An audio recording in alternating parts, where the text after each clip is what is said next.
Hello बच्चा party. तो कैसे हैं आप लोग। आज हम लोग ग्रेविटेशन में क्लास 9th में आज हम पढ़ने वाले हैं थ्रस्ट एंड प्रेशर के बारे में। अपने ऑफलाइन बैच के साथ थ्रस्ट एंड प्रेशर डिस्कस करेंगे आज कि थ्रस्ट एंड प्रेशर क्या होता है। ठीक है मेरे बच्चों, तो आज थ्रस्ट एंड प्रेशर देखते हैं कि मेनली थ्रस्ट एंड प्रेशर क्या है। बच्चे ना, बहुत सारे बच्चे थ्रस्ट और प्रेशर को लेके कंफ्यूज होते हैं कि थ्रस्ट एंड प्रेशर क्या है। तो चलिए बच्चों, वीडियो को स्टार्ट करते हैं। मैं हूं आपका राकेश पांडे और स्वागत करता हूं अपने प्यारे से channel PCB physics chemistry and bio. बच्चे, अगर मैं थ्रस्ट एंड प्रेशर की बात करूं कि what do you mean by thrust and what do you mean by pressure, तो जैसे एग्जांपल परपेंडिकुलर फोर्स जब भी हम एक बॉडी पे अप्लाई करते हैं तो this is all about the thrust. जैसे एग्जांपल आप यहां पे देखेंगे, हम इस पिन को परपेंडिकुलरली अंदर की तरफ धक्का मार रहे हैं, यानी हम इसके ऊपर थ्रस्ट अप्लाई कर रहे हैं। अभी मैं अपने पैरों से जमीन पर परपेंडिकुलरली धक्का मार रहा हूं, मैं थ्रस्ट अप्लाई कर रहा हूं। सर, आज तक तो मुझे ये प्रेशर बताया गया था, मुझे तो ये कहा गया था ये प्रेशर है। Thrust is what? It is a force acting on a object perpendicular to the surface. Example, जब आप इस हथौड़ी से इस कील को ठोकने की कोशिश करते हैं परपेंडिकुलरली, जब आप फोर्स अप्लाई करते हैं तो उसे हम लोग थ्रस्ट कहते हैं। थ्रस्ट। तो सर प्रेशर क्या है? अगर आप थ्रस्ट ये है तो प्रेशर क्या है, पहली बात आप समझ पा रहे हैं? तो थ्रस्ट एंड फोर्स क्या दोनों ही एक चीज़ है सर? मैं कहता हूँ बेटा यस। थ्रस्ट जो है ना, फोर्स, देखिए फोर्स आप कैसे भी लगा सकते हैं, पर जो हम परपेंडिकुलरली फोर्स लगाते हैं ना, उसी को हम लोग जनरली थ्रस्ट का नाम देते हैं। अब यहाँ पे देखिए बेटा, इसकी यूनिट क्या होती है? Unit of thrust is Newton. और ये एक वेक्टर क्वांटिटी है। वेक्टर क्वांटिटी का मतलब होता है जिसके अंदर दिशा होती है, वो हमारी एक वेक्टर क्वांटिटी होती है। अब आप समझिएगा, मैंने क्या बताया सबसे पहले कि थ्रस्ट क्या होता है। थ्रस्ट क्या होता है? परपेंडिकुलर फोर्स को हम लोग थ्रस्ट कहते हैं। जब भी परपेंडिकुलर फोर्स एक्ट करता है किसी भी बॉडी पर, तो वहाँ पर ये क्या बनता है? थ्रस्ट बन जाता है। Is it okay? फर्स्ट चीज क्लियर? ओके। जैसे एक एग्जांपल मैंने क्या दिया, मैं अपने पैरों से एक परपेंडिकुलर फोर्स अप्लाई कर रहा हूँ। जैसे एग्जांपल हमने हथौड़ी से कील पे वार किया, कील पे फोर्स अप्लाई किया, मैंने अंगूठे से पिन को धक्का देने की कोशिश की। तो ये सारी की सारी चीज़ें किस चीज़ का एक एग्जाम्पल है? ये एक थ्रस्ट का एग्जाम्पल है। Thrust is what my dear? जब भी कोई फोर्स परपेंडिकुलरली एक्ट करने की कोशिश करता है, एक्ट करता है, this is called thrust. I hope thrust feel हो गया होगा मेरे बच्चों, समझ में आ गया? Okay. But when we talk about the pressure, तो कितना थ्रस्ट आपने पर यूनिट एरिया लगाया है कि एक पर्टिकुलर एरिया में, जैसे एग्जाम्पल ये आपका एक पर्टिकुलर एरिया है, उसके ऊपर आपने यहां पे कितना थ्रस्ट एक्ट किया, यानी कितना फोर्स एक्ट किया है। तो थ्रस्ट पर यूनिट एरिया, यानी उस फोर्स का, उस थ्रस्ट का उस एरिया पर क्या इफेक्ट पड़ा है, दिस इज कॉल्ड प्रेशर। यानी इसीलिए कहते हैं कि क्या है? Pressure is what? Pressure is the effect of thrust per unit area, या प्रेशर को कैसे कह सकते हैं? Force per unit area are known as a pressure. Force per unit area are known as a pressure. Force per unit area हमारा pressure कहलाता है। Is it okay my dear? पक्का? डेफिनेटली क्लियर है? यस। थ्रस्ट एक तरीके का force है जो परपेंडिकुलरली एक्ट करता है। Pressure is what? The thrust acting पर unit area, this is called pressure. Clear? पक्का? ओके। झूठ बोलना पाप है, नदी किनारे सांप है, सुना है ना? Okay. Pressure is what? Thrust per unit area, यानी F अपॉन में A। बेटा इसकी यूनिट जो होती है दिस इज कॉल्ड पास्कल, और 1 पास्कल जो होता है न्यूटन पर मीटर स्क्वायर होता है। This is a newton per metre square, this is called बेटा थ्रस्ट। ओके। प्रेशर एक टेंसर क्वांटिटी है। वाओ, प्रेशर एक टेंसर क्वांटिटी है। सर अभी अभी तो वेक्टर सुना था, पर ये टेंसर क्वांटिटी क्या होगी? टेंसर क्वांटिटी क्या है? वेक्टर क्वांटिटी वो क्वांटिटी है जिसके अंदर डायरेक्शन होती है, वो वेक्टर क्वांटिटी होती है। जैसे एग्जांपल फोर्स, मैंने फोर्स इस पर्टिकुलर डायरेक्शन में लगाया, फोर्स लगाना एक पर्टिकुलर डायरेक्शन में, this is called pressure. No, it's a vector quantity, it's a vector quantity, vector जिसके अंदर दिशा हो। मैं 4 मीटर गया, ईस्ट डायरेक्शन में गया, दिशा है। बट टेंसर क्वांटिटी क्या है? टेंसर क्वांटिटी वो क्वांटिटी होती है जिसके अंदर मल्टीपल डायरेक्शंस होती है, जहां डायरेक्शंस मल्टीपल फॉर्म में होती हैं, this is called tensor quantity. एक एग्जाम्पल देता हूं मेरे बच्चे। जैसे एग्जाम्पल, मेरे पास ये एक एरिया है और मैंने यहां पर मेरे बच्चे फोर्स लगा दिया, ठीक है। उससे भी बेहतर एक एग्जाम्पल है, मैंने एक पॉलिथीन ली, पॉलिथीन में पानी भर दिया।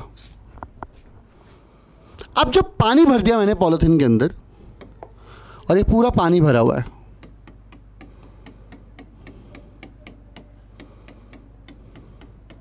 और मैंने यहां छेद कर दिया, यहां छेद कर दिया, यहां छेद कर दिया, यहां छेद कर दिया, यहां छेद कर दिया। जब मैं छेद कर दूंगा तो पानी यहां से भी निकलेगा, पानी यहां से भी निकलेगा, यहां से भी निकलेगा, यहां से भी निकलेगा, यहां से भी निकलेगा, निकलेगा।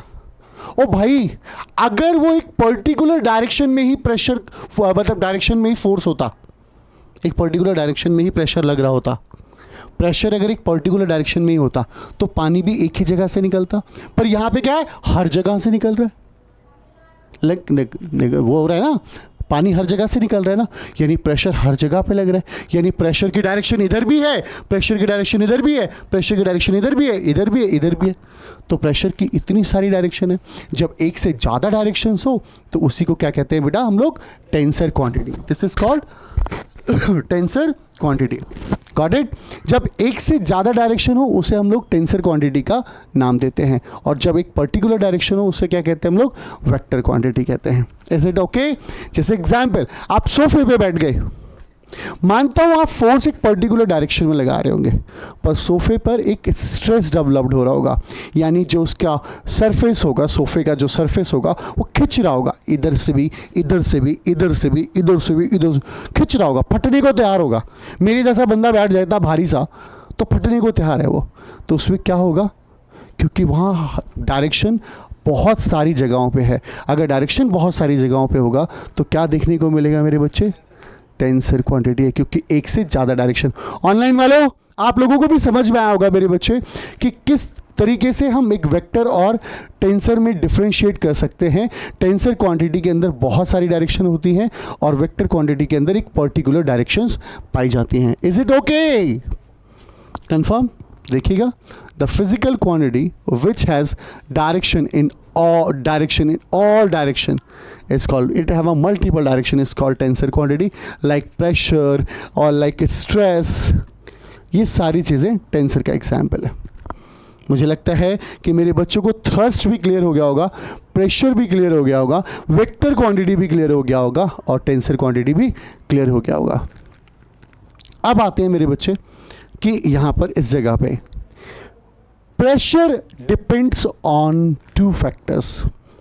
प्रेशर 2 फैक्टर्स पे डिपेंड करता है, कितना फोर्स लगाया जा रहा है और कितना एरिया है। एक सिंपल सी बात है, सिंपल सी बात सोचिए, प्रेशर क्या होता है मेरे बच्चे? प्रेशर का फॉर्मूला क्या होता है? फोर्स अपॉन में area. Pressure is what? Force upon में एरिया। अब क्या होता है कि एरिया बहुत छोटा है, मान लेते हैं कि एरिया बहुत छोटा है, बहुत छोटा है, तो प्रेशर जो होगा वो बहुत ज़्यादा अप्लाई होगा, प्रेशर की वैल्यू इंक्रीज हो जाएगी। एक एग्जाम्पल, मुझे गुस्सा आ रहा है और मैंने कहा ये पेन मैं अपने हाथों में इस तरीके से दबा के आर पार कर दूंगा। आपने कहा मैं आपको 500 रुपये दूंगा अगर आपने ऐसा कर दिया। मैं कोशिश करने लगा, निशान पड़ गया पर ये पार नहीं हुआ, बिकॉज इस पेन का एरिया ऑफ क्रॉस सेक्शन ज़्यादा था। बट वहीं पर एक सुई लेकर आया कोई बंदा, कहता है मैं आपको 1000 रुपये दूंगा, आर पार कर लो। मैं सुई को हल्का सा भी दबाऊंगा ना, हल्का सा भी, तो मेरे आर पार हो जाएगा। अभी तो मैं इतना फोर्स लगा रहा हूँ क्योंकि एरिया बढ़ने से प्रेशर कम पड़ रहा है मेरे हाथों पे, जिसकी वजह से ये आर पार नहीं हो रहा। बट वहीं पर अगर आपने कभी फील किया हो, अच्छा सुई धागे से कपड़ा सिलने की कोशिश की कभी कोशिश की? करा करो यार। अगर सुई की नोक टूट जाए, मम्मा से पूछना, सुई की नोक टूट जाए और सुई की नोक टूटने के बाद सुई तो फिर भी पतली होती है, उसके बाद आप कपड़ा सिलने की कोशिश करना और आप देखेंगे कि आप जब कपड़ा सिल रहे होंगे तो वो कपड़े के रेशे धागे निकाल देगा। सोचिए इतनी पतली सुई भी चुभने में इतनी प्रॉब्लम करेगी, बस उसका आगे की टिप टूट जानी चाहिए। तो एरिया ऑफ क्रॉस सेक्शन जब कम होता है तो प्रेशर बहुत ज़्यादा एक्ट होता है। इसीलिए शार्प एज बनाने के लिए, ज़्यादा प्रेशर एक्ट करने के लिए हमें क्या करना पड़ता है? एरिया ऑफ क्रॉस सेक्शन को क्या करना पड़ता है? बहुत कम करना पड़ता है। बट अगर वहीं पर एरिया बढ़ जाए, एरिया अगर ज़्यादा हो जाए तो प्रेशर की वैल्यू बहुत ज़्यादा डिक्रीज हो जाती है। एक एग्जाम्पल, पतली सी स्ट्रिप वाली बैग को लटका के देखो ना, और उसके अंदर 4-5 ईंट रख लेना और उसे कुछ दूर लेके जाना, आपका इतना बुरा हाल हो जाएगा, यहाँ निशान पड़ जाएंगे। वहीं पर अगर वो बैग का स्ट्रिप इतना चौड़ा होगा तो एरिया ऑफ क्रॉस सेक्शन चौड़ा होने की वजह से क्या हो जाएगा? प्रेशर कम हो जाएगा और आपको फील भी नहीं होगा। इसीलिए आपके बैगों की जो स्ट्रिप्स होती है वो चौड़ी बनाई जाती है एज कंपेयर टू इतनी पतली नहीं बनाते। देखते हैं बैगों की स्ट्रिप कितनी, यहाँ वाली स्ट्रिप तो चौड़ी होती है जो आपके यहाँ पे, क्योंकि आप लोड लेके जाते हैं बैग, पता चले आपने पतली स्ट्रिप बना दी, आपकी हालत ख़राब हो जाएगी। Got it? ऐसा ही होता है ना। इसीलिए एरिया ऑफ क्रॉस सेक्शन सबसे पहले किस पे डिपेंड करता है कि एरिया क्या है, और दूसरी वे कि फोर्स कितना अप्लाई किया जा रहा है। देखिए, same force can produce different pressure.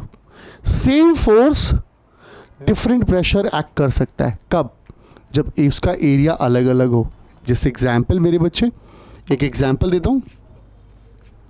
आपको पता है pressure equal to force upon area है।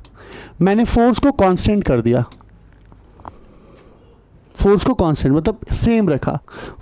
मान लीजिए मैंने फोर्स को 2 न्यूटन रखा। अब मैं एरिया बदल रहा हूँ। पहले मैंने एरिया कितना रखा? फर्स्ट केस में मैंने एरिया कितना रखा? एरिया की वैल्यू मैंने 10 रखी, एक एग्जाम्पल। तो प्रेशर कितना है? 0.2। यार 2/10 ना, 0.2। और वहीं पर अगर मैं एरिया की वैल्यू को 100 कर देता हूँ, यानी एरिया बढ़ा देता हूँ, तो प्रेशर की वैल्यू कितनी हो जाएगी? 0.02। आप देख रहे हैं मेरे बच्चे, कम हो गया प्रेशर। एरिया के बढ़ते ही प्रेशर की वैल्यू डिक्रीज हो जाती है मेरे बच्चे। Is it okay? 101% समझ में आ रहा है? ऊपर से बाउंस तो नहीं हो रहा? ओके। अब इसके बाद की कहानी को सुनते हैं। The weight of an object is also a force and it always act at downward in direction. No doubt about that कि वो डाउनवर्ड डायरेक्शंस एक्ट होता है। अब यहाँ पर कुछ एग्जाम्पल्स दिए हुए हैं प्रेशर्स को लेके। देखिएगा, पहला, why school bag have a wide strip. क्यों हमारे स्कूल बैग की स्ट्रिप्स यानी जो बैग की पट्टियाँ होती हैं वो चौड़ी बनाई जाती है? आंसर आप देंगे, why a sharp knife cut better than a blunt knife. धारदार चाकू बहुत अच्छे से सब्जियों को काट देता है, पनीर को काट देता है, एज कम्पेरेटिव उसका ब्लंट साइड, ब्लंट मतलब जहाँ पे शार्प एज नहीं होता, जिसे हम लोग हिंदी में भोत्तर कहते हैं। Why the tip of the needle is a sharp. Needle क्यों शार्प्ड होती है उस टिप के? Why the pressure on the ground is more when the man is walking then he is standing. देखिए मेरे बच्चे, प्रेशर ग्राउंड पे ज़्यादा क्यों होता है? जब एक बंदा वॉक कर रहा होता है एज कम्पेयर टू वो खड़ा हो। खड़े होने की कंपैरिजन में जो वो वॉक कर रहा होता है तो ऐसे करके वो प्रेस कर रहा होता है, देन आगे वो अपनी टांगों को उठा रहा होता है। तो ये सारी चीज़ों का आंसर आपको देना है। क्लियर है? और यहाँ पर मैंने वैसे कुछ एक्सप्लेनेशंस भी दिए हुए हैं बेटा, यहाँ पे कुछ एक्सप्लेनेशंस हैं जो आप देख सकते हैं। ओके, तो इस तरीके से आपका प्रेशर एंड थ्रस्ट वाला टॉपिक खत्म होता है मेरे बच्चे। मिलते हैं नेक्स्ट वीडियो में जहाँ पे मैं आपको इसके आगे के टॉपिक्स को बताऊँगा। बाय बाय मेरे दोस्त।